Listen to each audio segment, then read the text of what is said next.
નમસ્કાર ખેડૂત મિત્રો, હું હાર્દિક સાદરિયા. બરાબર, આજે આપણે એક પ્રગતિશીલ ખેડૂતની મુલાકાતે આવ્યા છીએ કે જે જીરુની વર્ષોથી ખેતી કરે છે. તો તેમને પાણી સાથે વિમ 95 પીવડાવેલું છે. તો તેમને કેવું રિઝલ્ટ મળ્યું ને જરાક આપણે માહિતી લઈએ. તો દાદા, પહેલા તમારું નામ જણાવી દો. મારું નામ પચાણભાઈ, તાલુકો ભચાઉ, ગામ માય.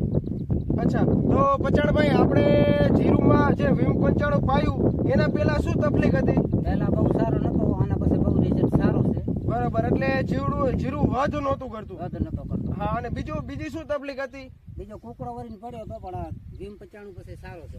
અચ્છા, અને કહેવાય ને કે જાંબુડિયું થઈ ગયું હતું, જાંબુડિયા કલરનું જીરું થઈ ગયું હતું અને વધ નહોતું કરતું. બરોબર, તો પાયું એને કેટલો ટાઈમ થયો? 10 દિવસ થયા. અચ્છા, 10 દિવસે જીરુમાં અત્યારે કેવું દેખાય છે? અત્યારે બહુ રિઝલ્ટ સારો છે. બરાબર, એટલે કહેવાય ને કે નવી ફૂટ દેખાય છે, કલર પણ વ્યવસ્થિત દેખાય છે અને નરવાઈ પણ સારી છે.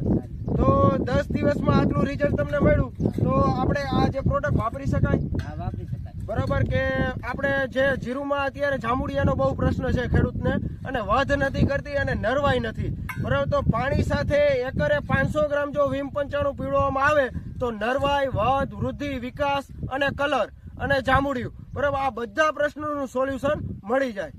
તો ખૂબ ખૂબ આભાર.